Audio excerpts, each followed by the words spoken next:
Bismillahirrahmanirrahim. Assalamualaikum warahmatullahi wabarakatuh.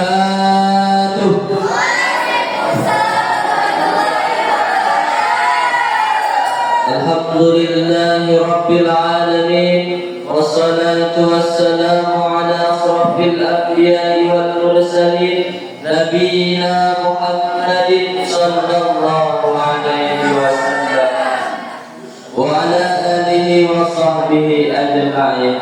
Rabbi ishrah li sadri wa yassir li amri wahlul 'uqdatam min lisani yafqahul qawli, amma ba'd. Yang saya muliakan, beliaulah Al-Mukarram Mudirul Mahadurul Quran beserta keluarga. Mudah-mudahan beliau semuanya selalu dalam lindungan Allah Subhanahu wa Ta'ala. Yang saya hormati Dewan Asatid wal Asatidah Pondok Pesantren Nurul Quran, yang mudah-mudahan beliau semuanya dipanjangkan umurnya, dimudahkan rezekinya, dan dilancarkan segala urusannya.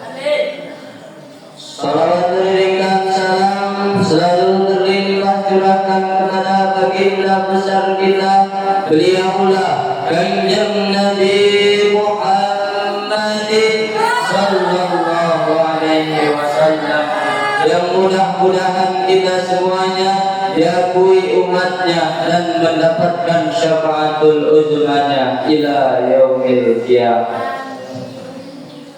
Bagaimana cara terbaik dalam menghafal Al-Quran? Kita sebagai seorang muslim sudah seharusnya patut bersyukur ketika kita bisa membaca dan menghafal Al-Quran, karena Al-Quran itu bisa memberikan dua hal. Yang pertama syafaat, dan yang kedua laknat. Ada yang mau dilaknat Al-Quran? Ada yang mau mendapatkan syafaat Al-Quran? Pasti semuanya mau. Maka dari itu hafalkanlah Al-Quran.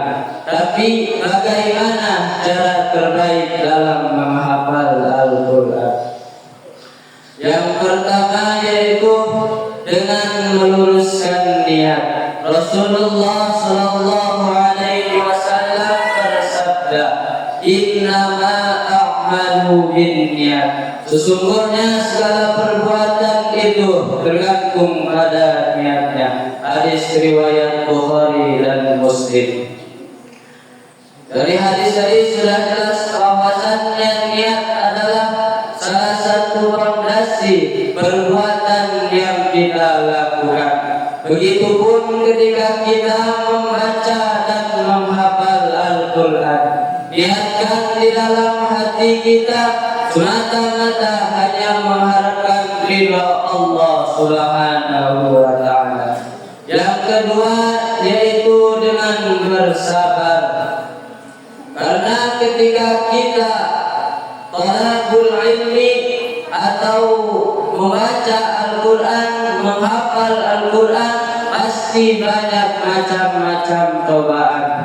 Ada yang dicoba dari masalah keluarganya, ada yang dicoba dengan dirinya sendiri. Yang ketiga yaitu jangan tergesa-gesa dalam membacanya, supaya tidak salah dalam menghafalkannya. Allah Subhanahu wa Ta'ala berfirman dalam Al-Quran, "A'udzu billahi minasy syaithanir rajim.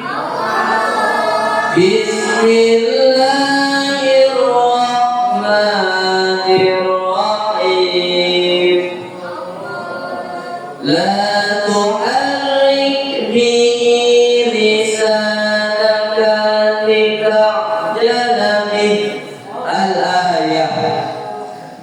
Jangan kau gerakkan lidahmu untuk membaca Al-Quran, karena hendak cepat-cepat menguasainya. Yang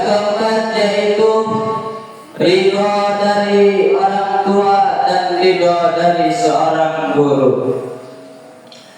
Mungkin saja ketika kita membaca dan menghafal Al-Quran, sulit untuk membacanya, sulit untuk menghafalkannya, karena orang tua kita belum ridho terhadap diri kita.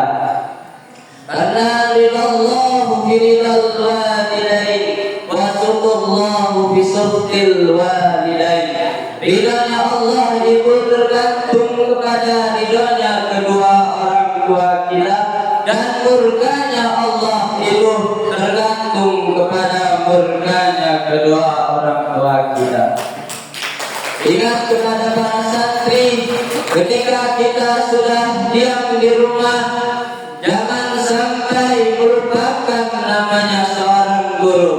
Ketika hati kita sudah nyandar kepada guru, insya Allah hidup kita bakal tenang.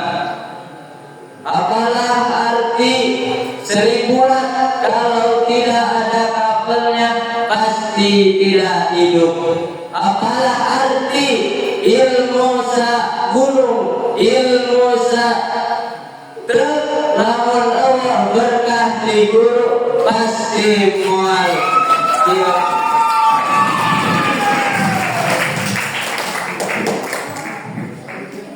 Man akhlasa fi mahabbati sayyidihi nalal madluba.